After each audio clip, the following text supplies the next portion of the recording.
This week on Q&A, Medea Benjamin, the co-founder of CODEPINK, Women for Peace, discusses her group's politics and her book titled Drone Warfare, Killing by Remote Control.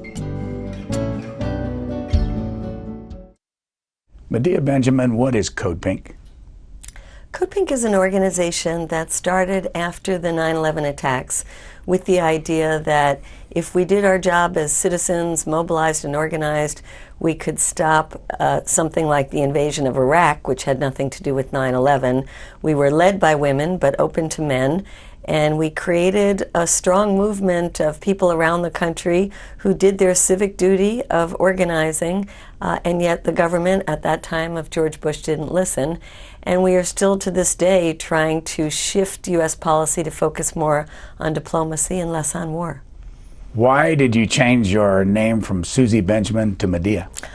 Oh, that was a long time ago, Brian. I was 18 years old. I went to college. I started reading the Greek myths, and every month I would ask my friends to call me something different. My original name was Susan. I was the little Susie. There were always many Susies in the class. And I liked the name Medea. I read a version that said she never killed her children, but she was a powerful woman, and that's why they blamed her for that. And I thought, aha, I want to recover that name, and I just think it's a pretty name. Now, we've watched you for years on this network at hearings. What do you do at hearings? Well, first, the issue, Brian, is getting into the hearings. I lived in San Francisco. I moved to Washington, D.C. about 4 years ago, but I never knew these hearings were public, and I think a lot of people don't know these hearings are public. But the first problem is, how do you get into them? And most of the time it's a question of standing online. So I do a lot of standing online, a lot of waiting, but I am really excited that there is such a thing as C-SPAN that lets us hear these hearings. But more interesting is actually going to the hearings. And I would encourage anybody around the country listening, come to Washington and get into one of those hearings, because it really gives you tremendous insights into how our government works and how it doesn't work. Let's go back to 2007. We're going to run a bunch of this tape showing what your organization does and then get you to tell us why and how. Here is 2007 the late Senator Bob Byrd. I would tell you that the number of troops would be a small fraction of those that are in the country today, and I think no one really knows what the duration of their presence there would be. It would depend. I suspect the contracts operate under the Coalition Provisional Order 17, which says the non-Iraqi contractors are immune from Iraqi legal processes if their acts are pursuant to the terms and conditions of their contract. My upbringing tells me that sexual activity outside the bonds of marriage between a man and a woman is immoral. That's what I was taught. That is what I believe. This hearing is adjourned.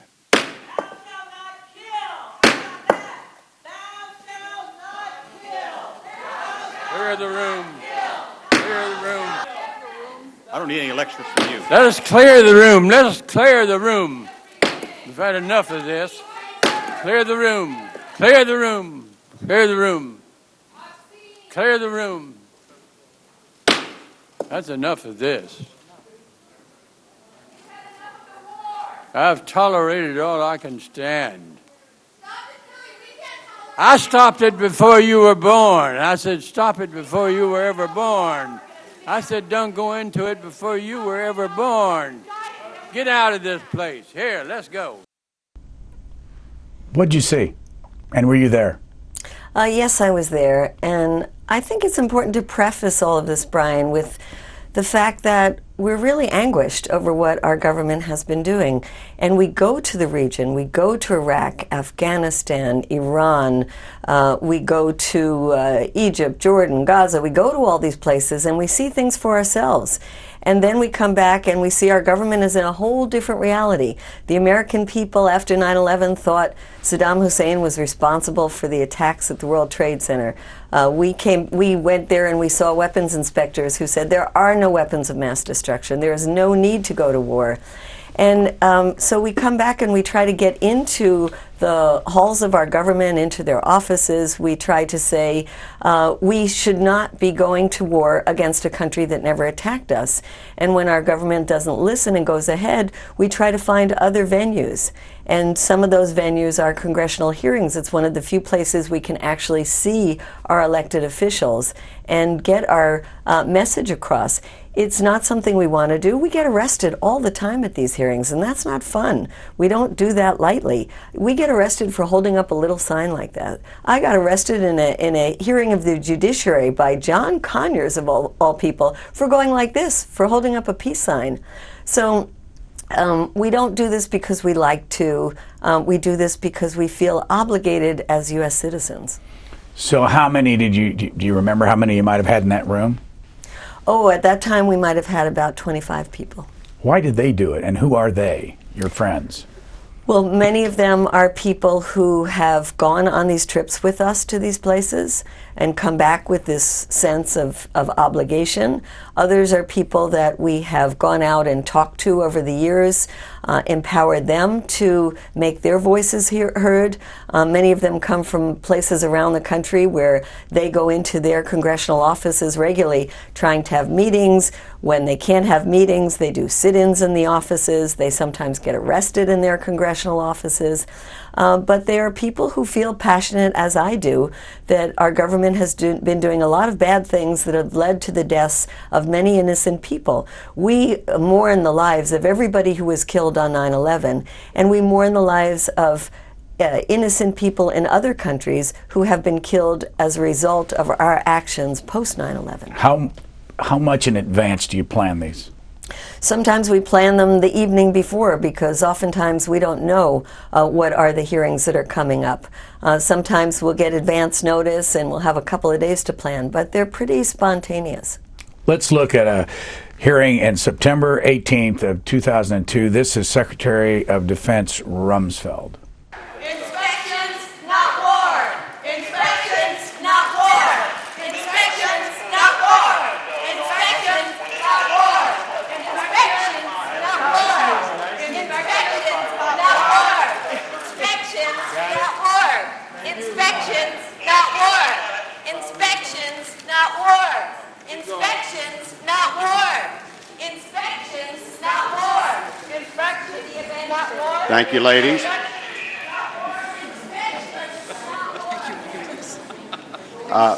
Mr. Secretary, we're going to put them down as undecided.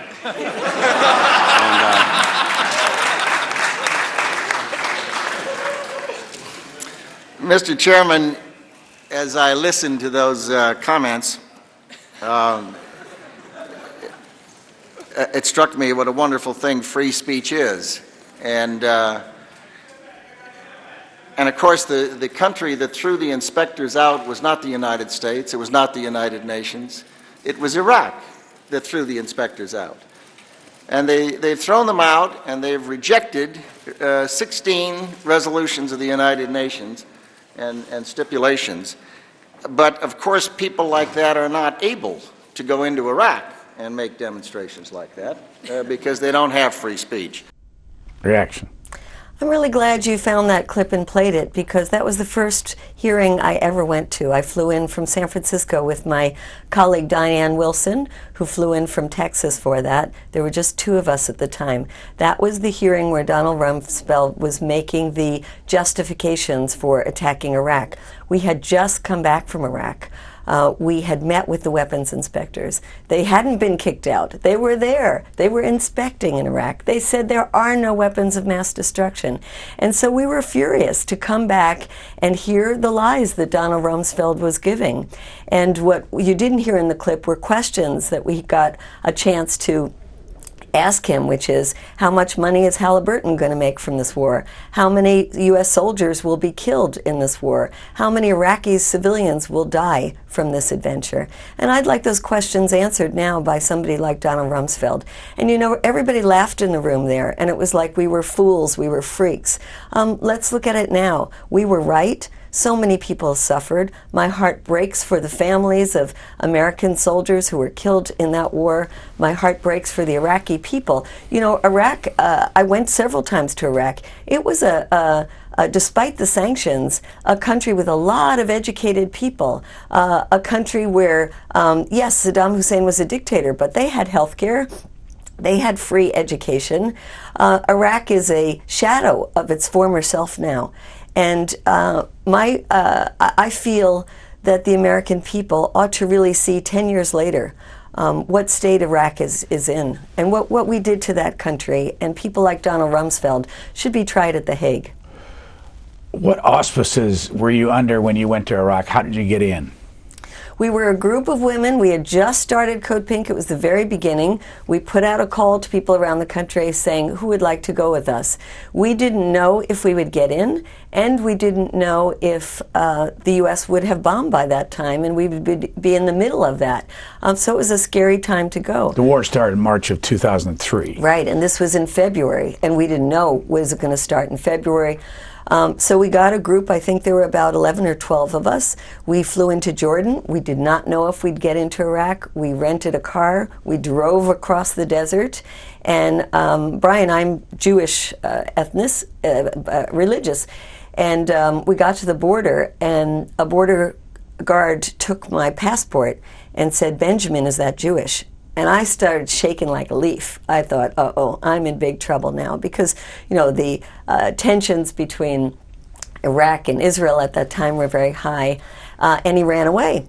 And a half hour, I was waiting and waiting. He came back a half hour later, huffing and puffing, and he said, "I brought my notebook. I've been studying Hebrew. I wondered if you could correct my grammar."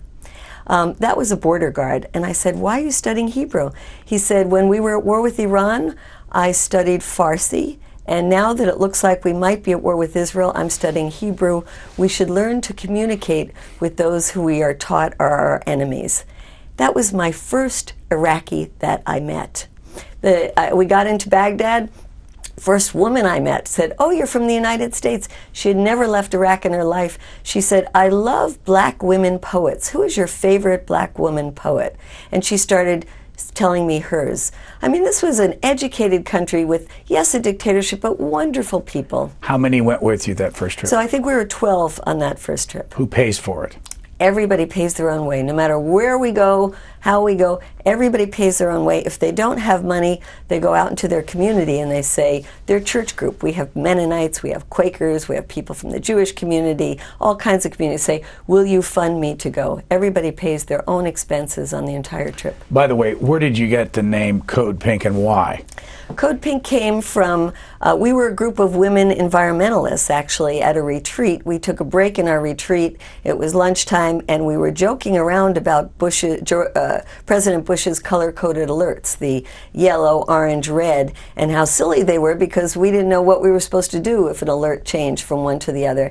And we said, maybe we need another color-coded alert that says we have to find peaceful ways to resolve conflicts, and that's how we came up with the idea. So when you go Pink. to these hearing rooms, they see you with pink. What do they say to you when you come in the room? Well, it doesn't even start in the room. It starts when we walk into the Capitol building and the guards see us and they go on their walkie-talkies and they say, "Code Pink's here, Code Pink's here." You know, it's kind of silly, Brian, because they know us that we are absolutely committed to peace, and the only thing we ever do is maybe hold up a little sign, and when we get very angry we might speak out, knowing that if we speak out we will probably get arrested.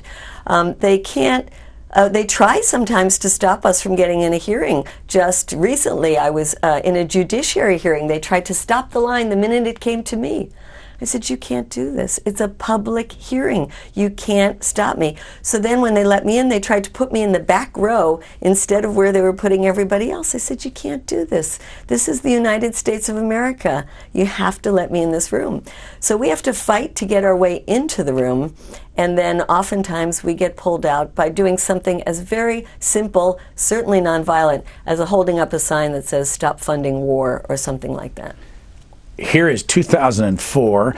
It's April 7th, but maybe May 7th, and it's Secretary of Defense again, Rumsfeld. Within the constraints imposed on those of us in the chain of command, I have a few additional words. What about the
Committee will resume the hearing. Mr. Secretary. First, beyond abuse of prisoners. So what do you think the impact of that is? Well, sometimes we do get a little rowdy, Brian, and I think the impact is that it shows people who are watching C-SPAN, either in the United States or around the world, that there are Americans who are very passionate about these issues and don't like our government invading other countries we shouldn't invade, torturing prisoners. I mean, at that point, we were trying to get out how the U.S. was torturing prisoners. This is, if I recall, is before the scandal of Abu Ghraib broke. We had been to Iraq. We had been to Abu Ghraib. We had talked to people who had been tortured. We had talked to women who were crying and crying, telling us what had happened to their sons. And we came back to the United States trying to meet with our Congress people, meet with people in the White House, in the Pentagon, and saying, how can we be doing this? And the doors are shut on us all the time. And so this is our one chance where we get our voices out there. And yeah, maybe some people will see us and say, oh, those, stupid women, and obviously they're men with us. But other people see it, and people overseas do watch C-SPAN and see it and say, thank goodness there are some Americans who really care about human rights, who care about international law, and are willing to get up and speak out and risk arrest for doing that. Where did you get this political feeling in your life? I got it from an early age, Brian, when I was growing up during the days of the Vietnam War. I was a high school student, and my sister is 2 years older than me. Her boyfriend was drafted and went off to war. He was a really lovely young man when he was, before he was taken off to Vietnam. And a couple of months after he was in Vietnam, he sent her back a present, and it was an ear of a Viet Cong with a chain around it, and he said this was a souvenir for her to put around her neck.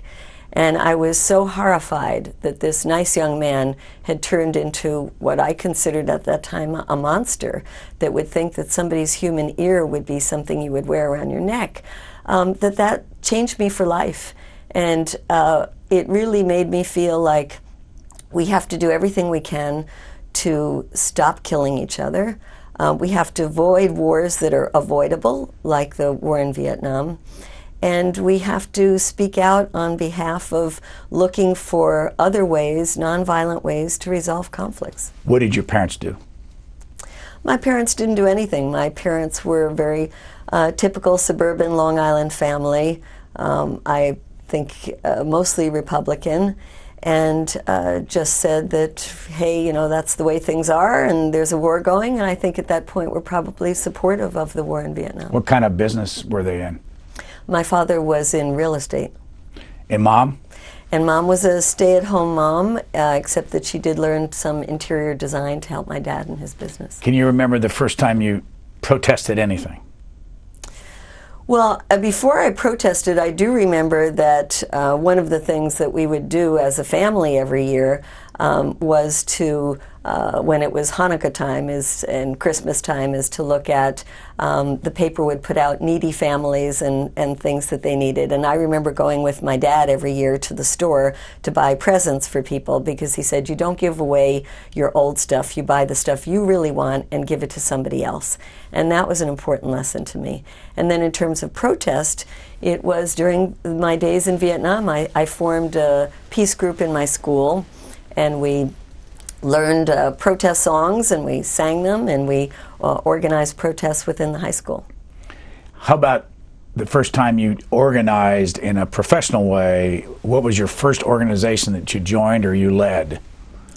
I decided that I wanted to dedicate my life to helping people who were poor, and I thought that if I went to school and studied nutrition, I could go around the world doing that kind of positive work. And I did that. I got a degree in public health nutrition from Columbia University, and I went to Africa, working in some of the poorest villages with people who were really struggling to feed their families, and found that there were the company Nestle was selling powdered milk to women who didn't have enough money to keep buying the powdered milk. The children would get malnourished and they would die. And children were literally dying in my arms because of the false advertising of a company like Nestle. So I got involved in the international campaign to boycott Nestle's, and it became the first campaign that successfully got an international code of conduct against companies that were producing baby formula to stop them from doing such things as false advertising in poor places in Africa. Nestle's is Swiss? Nestle's a Swiss company. So it's a Swiss company. It wasn't American, so you were, one of your first protests was against a non-American company. But the code of conduct then became for all companies, including U.S. companies that were making baby formula, and put in a corporate code about how that could be advertised. For example, they would send people into the villages dressed as doctors and nurses when they weren't. With the code of conduct, they weren't allowed to do that anymore. So that was the kind of thing that affected a number of corporations. We've watched you for years here on C-SPAN when we see these hearings. How much have you analyzed where we are in the room? Because the signs, and some of them are so precise, seem to know exactly where our cameras are going to be. Well, we did for a while try to position ourselves where we thought the cameras were, and we looked around the room and we figured it out, and then we had people who would stay at home and watch C-SPAN and say, move it a little to the left, move it a little to the right. What happens now is the C-SPAN camera seems to be just directed on a close shot on the one person testifying, and we don't get those opportunities very much anymore. So you think we're manipulating the cameras? We feel that the cameras used to give more of a view of what was happening in the room, and we thought that was important. We thought that was part of what a public hearing was. Who is the public there? What are they doing? If they have a little button that says, end war, maybe it would be nice to do a little span of the room to see who is there. I don't see C-SPAN doing that anymore. So if you were going to sit down with one of our directors that was in that room, what would you say to him? I would say that it's not, that certainly you should focus on who is testifying, but you should give a sense of who is in the room, who cares about this issue, why might they be there. I mean, you have put on clips where we got really kind of rowdy, but most of the time we are sitting there quietly, but we might have a little sign. The chairperson of the room might tell us, you can only hold the sign, but hold it under shoulder length so you're not blocking the view of anybody else. I think it's nice for C-SPAN to scan the room to see who's there and what messages they might have. How much do you plan before you get there as to when you will vocally, I don't know what word you want to use, protest in the room? We usually don't plan very much, Brian, because a lot of the times we want to see what's going to happen in the hearing. If the people, if the senators or the Congress people are going to ask good questions and we're going to get good answers, then we might just sit there quietly throughout the whole hearing. But if they don't ask good questions or the answers are terrible, then we might feel compelled to get up and speak. Have you ever totaled up how many hearings you've been to in the last 10, 12 years? I haven't done that, but I go to hearings quite often. You might only recognize us when we do get up and speak out, but as I said, most of the time we are sitting there learning in those hearings. Let's go next to it. Valerie Plame was testifying, and this would have been in 2007. Let's watch. I've served the United States loyally and to the best of my ability as a covert operations officer for the Central Intelligence Agency. I worked on behalf of the national security of our country, on behalf of the people of the United States, until my name and true affiliation were exposed in the national media on July 14, 2003, after a leak by administration officials. How then can that president make the most important decisions of all about the security of our country? I mean, I do feel passionately about that. You have to get the politics out of our intelligence process. I appreciate that. Do you know the woman that was standing up? Yes. Can you tell us who it is? Midge Potts, somebody who was in the military, was very, very upset about the invasion of Iraq and came to spend some time in Washington. She was very upset about George Bush having taken us into a war based on what she considered lies, and that was one way that she wanted to get her message across. The T-shirt said, "Impeach Bush." At that hearing, I think we weren't allowed to have any signs, and so Midge wrote on her shirt. When did you learn that you couldn't have any signs? Sometimes we learn just while we're online, and I think she might have taken out a pen and just written that in. How much do people up on Capitol Hill, either the police or staff of the committees or members, talk to you ever? We have meetings all the time with people on the Hill. Even today, when I leave here, I will be going to meetings on the Hill. We have them regularly. We believe in an inside-outside kind of strategy.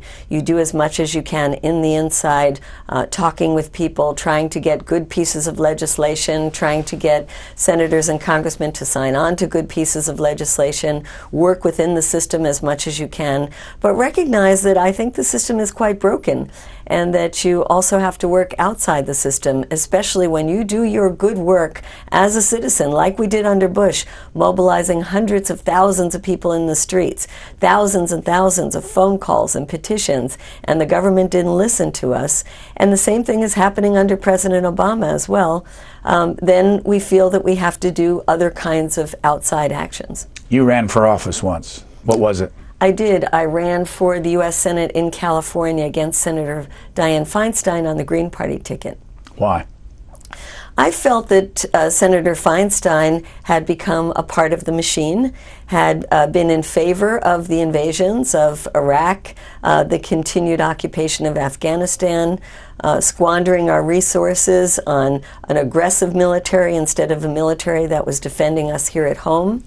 And I felt that that was an opportunity to get my voice out in a different venue. We're going to show a clip of Senator Feinstein. This is a fairly recent one. It was in 2013. Were you in the room for this? I don't know. Are you usually in the room for these demonstrations? I am usually in the room, yes. And do you meet as a group before you come to the hearing room?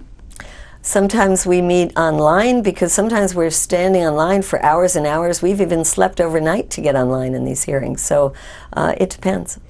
What determines whether or not you're going to stay all night, and will they allow you to come in? And how often will they allow you to come in and spend the night there? Well, there's something that is very, I think, illegal that happens at all these hearings, which is it's something called line standing.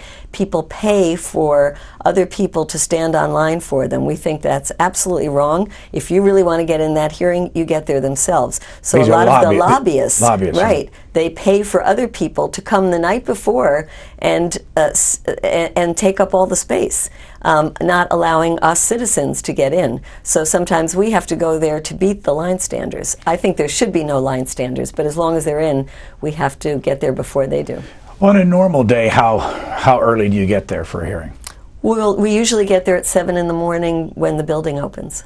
Here is, this is on February the 7th of this year, and it's the John Brennan hearing for CIA director, and I'll get you to explain it after we watch. And I'm very pleased to be joined today by my wife Kathy and my brother Tom. I speak for the mothers. All right. We will stop again. In Yemen, all right. Pakistan, Somalia, and where else? Please remove that CIA woman. and the Obama administration refuse to even tell Congress. They won't even tell Congress what countries we are killing children Please, in. Senator Feinstein. if you could please expedite the removal. More important than the children of Pakistan and Yemen. Are they more important? Do your job. World peace depends on it. We're making more enemies. Please proceed. I have a list with all the names and the ages. All right. We're going to halt the hearing. I'm going to ask that the room be cleared and that the CODEPINK associates not be permitted to come back in. Done this 5 times now, and 5 times are enough.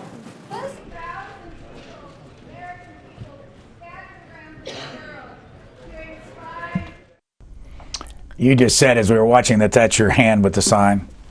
Yes, and I'd like to explain that. Those two women that you had there had just returned. We had a group of 34 people who had just gone to Pakistan. And we went up to the tribal areas where the U.S. drones are killing so many innocent people.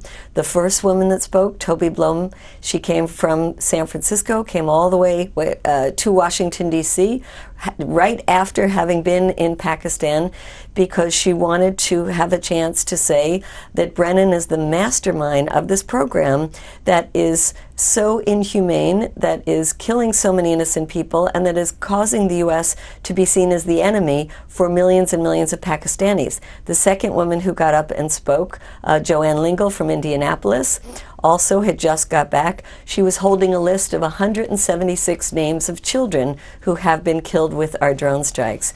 And we feel that we are the voice of conscience of the United States. We put ourselves at risk to go to Pakistan, but we did that to tell the people of Pakistan we don't agree with the drone program where our government plays the role of prosecutor, judge, jury, and executioner. We don't believe that we can kill 176 precious children and not even acknowledge that we're doing that. So these women that you saw and the others that went with us to Pakistan, I think they should be getting a medal for having spoken out against such an inhumane government program. What do you say, and you know by now, people watching, if they don't agree with you, they may have gone away, which is what we seem to do today. We don't listen to both sides.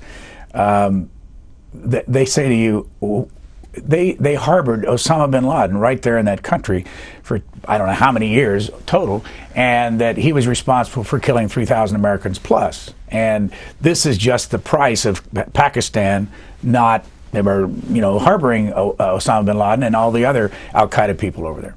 The place we're using our drones is nowhere near where Osama bin Laden was. It's a tribal area, and it's a place where there are constant drone strikes that have been going on mostly since Obama came into office, that are killing people that we are calling militants, and the U.S. is defining that by saying any male of military age. Well, that's a lot of people.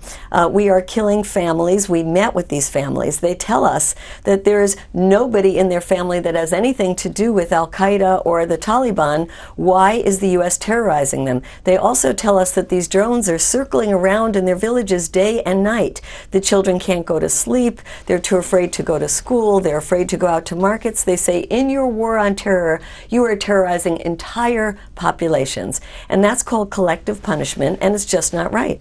The Nobel Peace Prize went to President Obama. Did he deserve it? And why would he want to kill innocent children?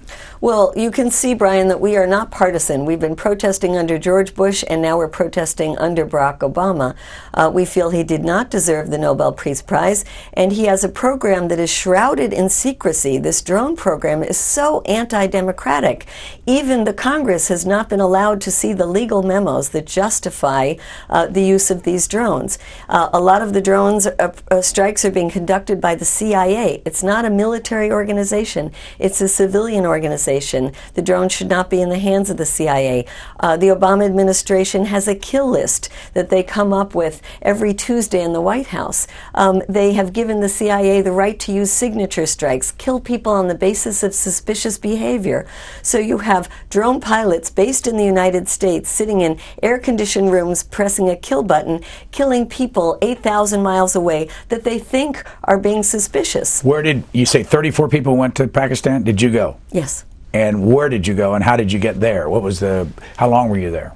We went mostly to Islamabad, where we met with people who came in from North Waziristan to talk to us about what happened to them, to tell us their stories about how they had lost their sons, their daughters, their wives, their husbands.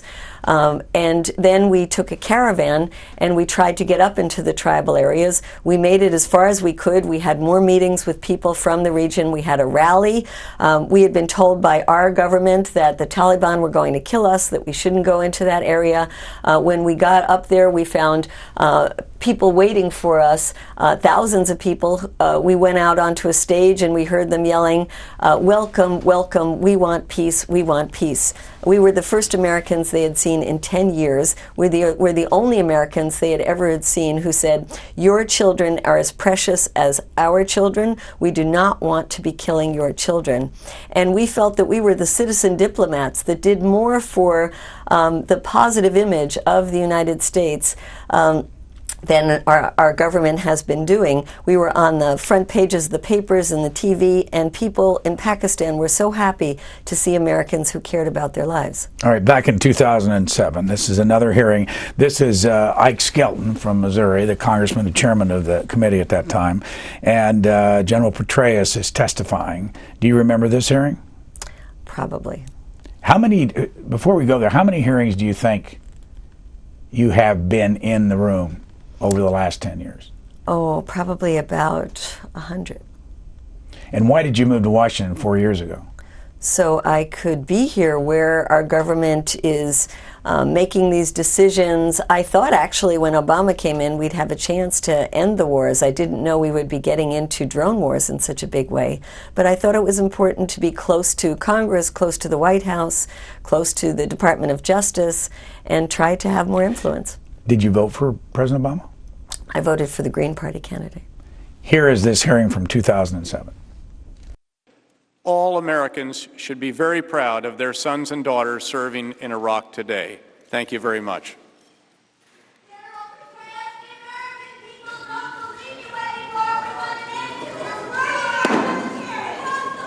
The purse will be removed. Let me make this announcement. That those who have been, please remove them. Those who have been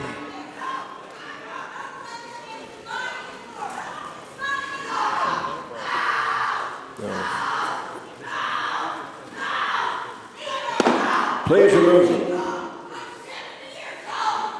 Let me make this announcement that those who have caused unlawful conduct and improper conduct,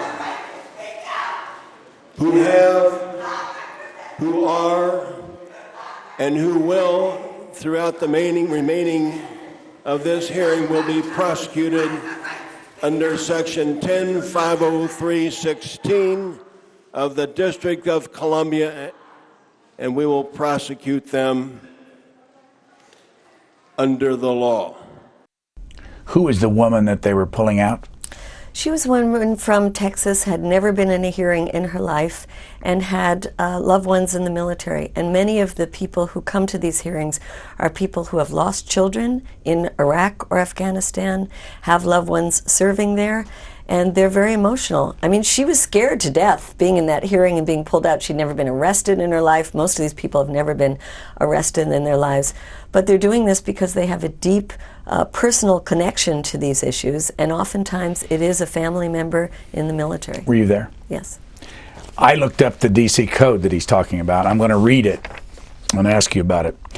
To utter loud, threatening, or abusive language, or to engage in any disorderly or disruptive conduct at any place upon the United States Capitol grounds or within any of the Capitol buildings with intent to impede, disrupt, or disturb the orderly conduct of any session of Congress or either house thereof, or the orderly conduct within any such building of any hearing before or any deliberations of any committee or subcommittee of the Congress or either house thereof. And one more point, number 7, to parade, demonstrate, or picket within any of the Capitol buildings. Were you prosecuted after that? Yes, those women were arrested. And what happened to them? Well, they oftentimes spend the night in jail, then they have to go before a judge, then they have to come back for a court date, then they have to come back for the court, and then they sometimes are given a fine plus community service. It depends on what the individual case is, if they have a history. But it's a lot of expense for people to have to keep coming back into Washington, D.C. Do you support them legally, your organization? We have lawyers who are part of an organization called the National Lawyers Guild who give them pro bono help. And have you been in jail? Oh, yes. I've been in jail many times. And Brian, we don't do this lightly, and we don't like going to jail. I actually don't think we should go to jail for this. I think we should be escorted out of the hearing and told we can't come back in, and that would be punishment enough. I don't think speaking out would warrant going to jail. What is your reaction when you see the chairman of the committee, both the liberals and the conservatives, reacting the way they do to you being in the room? Well, sometimes they are actually very nice to us in the room. You haven't played those clips, but there are many times where we are just sitting there with our signs. We don't yell out. They don't ask us to put, sometimes they'll say, can you lower your signs? Or they'll send some of the police in to say, lower your signs because you're obstructing the view. That's what happens in most of the hearings. Do they ever invite you to testify? I have testified only once. Most of the time they do not invite us to testify. And most of the time, I must say, I don't think they have good witnesses testifying on these issues. For example, on the drones, they have not, they've only held one public hearing on the drones. That was very recently. Do you think, I don't know if I can ask you a question, Brian, but do you think it would be appropriate maybe to hear from a drones victim, family member or a survivor of a drone attack at a hearing? Well, we don't determine anything that goes on in the hearings, but we would be glad to have anybody like that on one of our shows here so that they can explain that. But we don't tell the Congress how to do their business. Yeah, of course, one of the problems there, we tried to get some of the drone victims in the United States to tell their stories, and we couldn't get visas for them. The U.S. government would not allow them into this country. So I think at these public hearings, you just get a very small range of messages out there. They don't allow people like myself to testify. They don't allow the victims themselves to testify.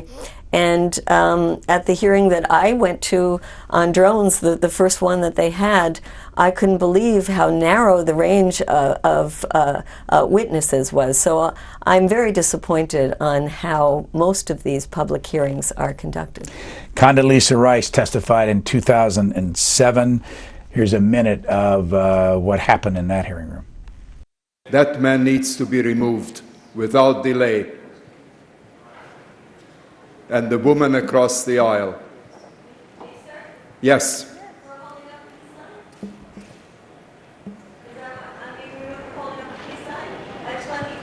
These are public hearings, Chairman.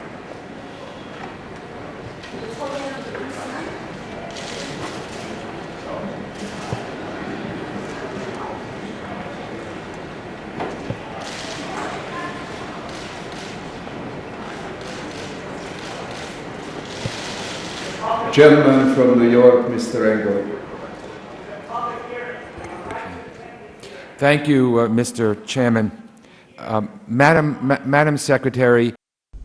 What did the policemen say to you all when they come get you? I must say the Capitol Police are really nice. In the beginning when we started, there was a lot of friction. They didn't understand who we were. Maybe they thought we were dangerous. Now they understand us. They are extremely professional.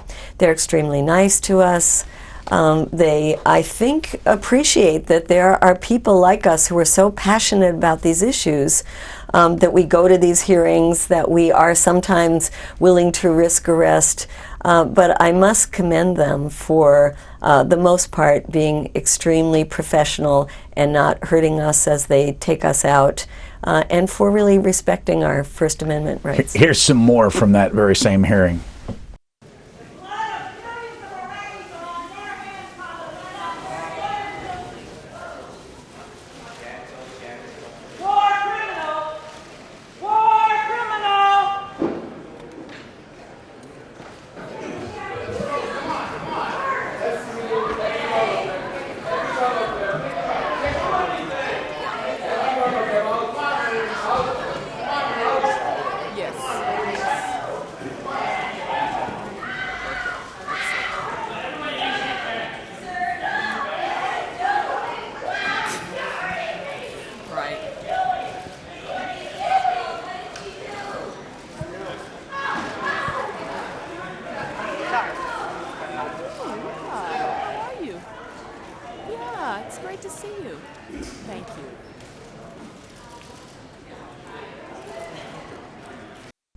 What do you notice about, I mean, Condoleezza Rice was off talking to somebody else, not paying attention. What do you notice about people in the room when you do this? What do they react? How do they react to you? Well, first I should say that police behavior, they have been criticized for that, and they don't do it like that anymore. They're much more gentle with us. But however, didn't you all just go limp? Oh, well, professional police people don't hurt you when you go limp. They carry you out But that is nicely. a tactic, isn't it? That's a tactic, and that's a fine, nonviolent tactic to use. But anyway, they have changed the way they take us out, and they try not to hurt us, which we appreciate. Who was the woman that charged up with the hands? What was that all about? So this woman is a librarian, and she is a wonderful, committed activist. Her name is Desiree Farouz. Very passionate about this issue. She also has people who have been in the military in her family, and has been very upset about things like the invasion of Iraq and the needless killing of so many American soldiers and innocent Iraqis. She went up with blood on her hands and went to Condoleezza Rice. Now, Brian, that picture, in that split second, the pictures that came out of that, those pictures went around the world. And to this day, when we travel around the world, people will say, CODEPINK, aha, I remember that picture of that woman who went up with bloody hands and said, the blood of the Iraqi people is on your hands. And they appreciate so much that an American would do that. Desiree went to jail for that, but she is very proud that she had a chance to speak up and say to somebody like Condoleezza Rice something that we feel very passionately: the blood of the Iraqi people is on your hands. People who are of another thought process than you would say you are anti-American. What do you say? I say I'm a passionate American. I love my country. I love the fact that I can go into a public hearing. I love the fact that I can go into a congressperson's office. There are many things like the Constitution that I really love. And I feel that it is my obligation as a patriotic American to do this kind of work. And let's remember people like Benjamin Franklin, who said that dissent is the highest form of patriotism. What is the Global Exchange, and what's your relationship to that? Global Exchange is another organization that I co-founded with two other colleagues, and we started it as a way to get Americans to get involved in global issues. We thought that there are too few Americans who've had an opportunity to travel overseas, and if we can help facilitate people getting other experiences, whether it's going to a place like Mexico or going someplace like Central America or wherever, that seeing the how other people live, seeing the U.S. through the eyes of other people is a very important opportunity. How long did you live in Cuba? I lived in Cuba for several years. I actually ended up falling in love with a Cuban who I'd met in Africa. Went to live in Cuba. First thought it was wonderful when I went there. I enjoyed the music, the people's great spirit, the culture, but I had some bad run-ins with the government, and I ended up getting deported from Cuba. So what did you think of that? I thought that it's a place that has a lot of positive things, like the free healthcare system and education, like the culture, and a lot of negative things, which is no free speech, no freedom of assembly, things that I treasure highly. And in fact, when I tried to use my free speech in Cuba is when I got myself in trouble. When did you marry Kevin Danaher, and what does he do? Well, Kevin Danaher and I co-founded a group called Global Exchange. That was the group that I mentioned, trying to take people around the world. We also, one of the main things we did was to try to import this label, fair trade label, that you see now on coffee and on tea and other products like chocolate, to try to improve labor conditions overseas and in the United States. We worked on very successful campaigns to get big companies like Nike, Adidas, Reebok, or companies like The Gap, Abercrombie and Fitch, to improve the ways that they were using labor overseas in places like Vietnam, Indonesia, China, and I've been very involved in those kind of issues, as has Kevin Danaher, to improve conditions. Still married? We are separated. All right. Human Events in 2007 wrote an article obviously from another point of view, and I want to read some of it and get you to respond. Code Pink's leaders are not pacifists. They are revolutionaries. Start with that. Well, I think revolutionary is a positive thing. We would be speaking now with a British accent if there hadn't been a revolution in this country. And our founding fathers said that they thought that periodic revolutions would be a good thing. So revolution means stirring things up. I think that there would be a lot of people who'd agree with me that our system is not working well, and we could use a little revolution. They are not devoted to peace. They are dedicated to political turmoil. I think what we have now is political turmoil. The fact that we've had a two-party system that got us into wars we shouldn't have been in, that are using these secretive drone strikes that are killing so many innocent people and jeopardizing us here at home is political turmoil. We would like to have our country be a democratic one that lives in peace and harmony with people around the world. They are not even feminists in the ordinary sense of that term. This has been written by a Human Events reporter. Actually, the name is not on here, obviously. I think its last name was Tierney. Did you remember seeing this article? We get a lot of criticism. I don't remember this particular Well, one. they hold themselves out to be public as women who have left the kitchen for the street on behalf of peace. The leaders of CODEPINK are actually well-organized political operatives in a radical mission. Well, if you look at the tiny budget that we have, and we have a staff of about 3 people, Brian, I don't know how well organized we are. They even go on to suggest that you're Marxists and communists. Well, we don't have a litmus test for who wants to join CODEPINK. If you, Brian, want to be CODEPINK, you're CODEPINK. You don't even have to wear pink. People can be Republicans, Democrats, Marxists, whatever you want, as long as you believe that we need to live in a more peaceful way. We invite you to join us in CODEPINK. Here is another example of how you protest in a group. This is in December of 2012, I believe. Well, anyway, it's recently. You'll see what I'm talking about. It's an NRA press conference with Wayne LaPierre. Our children, we as a society leave them every day utterly defenseless. And the monsters and the predators of the world know it and exploit it. That must change now. The truth is,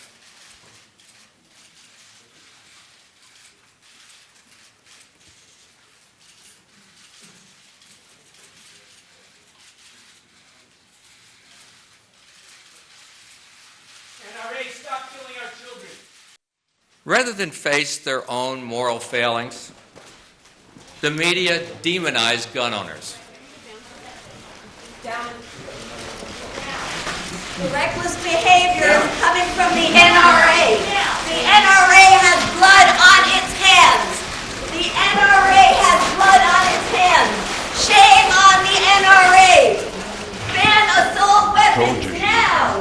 Ban assault weapons now. NRA, ban assault weapons now. Stop killing our children. Stop the reckless behavior of the NRA. We need gun control now. Rather than face their own moral failings, the media demonize lawful gun owners. That was your voice. Yes. Where did you get that big voice for a person who is, as you would say, small in size? Well, first let me say the first person holding it up is my partner now, Tig Berry, and then I came up after. We're very passionate about these issues. You know, we believe that we shouldn't have assault weapons in our communities, that we shouldn't have the kind of violence that's killing so many children in our communities, and it's whether it's working for peace overseas or at home, we want to live in peaceful communities. But why interrupt someone else's speech?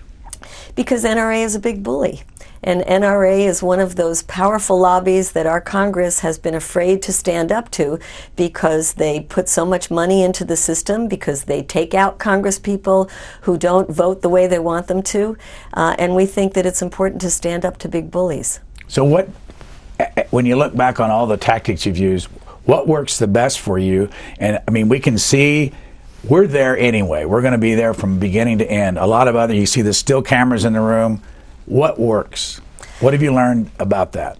What works is mass movements, Brian. That's what changes But I mean, getting history. publicity for this, obviously, if you're known around the world as CODEPINK, something's worked.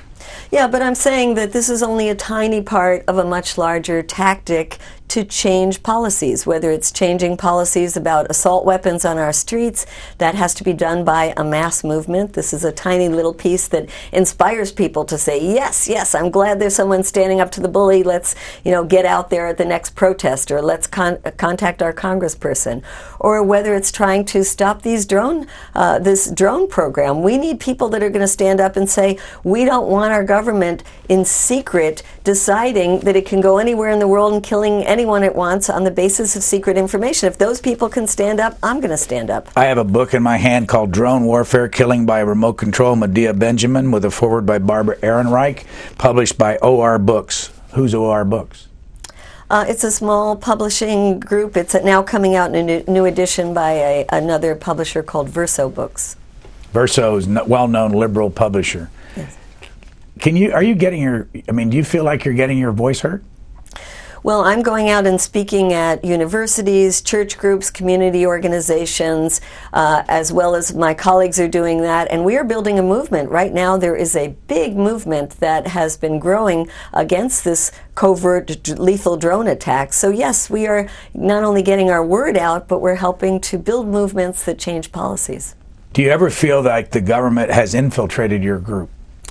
I know the government has infiltrated our group because when we get Freedom of Information Act documents, sometimes long time afterwards, we find out that the government has infiltrated our groups.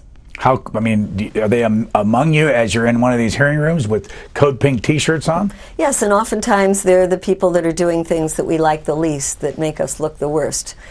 So sometimes there are government infiltrators. Sometimes government infiltrators are just sitting quietly among us. But Brian, I don't really care much because what we do is open, what we do is nonviolent. And I care in the sense I don't think my government should be using my tax dollars to infiltrate peace groups. What do you not like that some of your group does from time to time?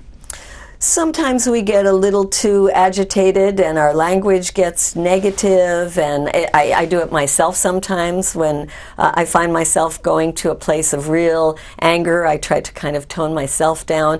Often what we try to do is start singing because that really calms us down and calms the whole crowd down. So I don't like it when we get too angry. We're out of time. Which national leader or official in the government has been the nicest to you all?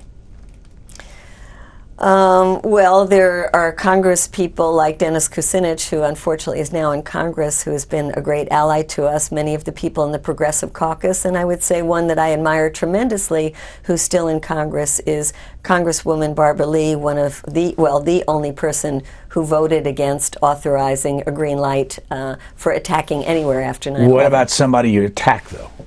Somebody we've attacked? Yeah. Oh, I must say that Senator Dianne Feinstein is quite nice to us. We camp out outside her home in San Francisco quite often to see her when she comes in and out. She often stops and talks to us, and even though I ran against her, I find that her and her staff are quite open to talking to us, and we appreciate that. Our guest has been Medea Benjamin. She runs CODEPINK. Thank you very much. Thank you for having me on, Brian.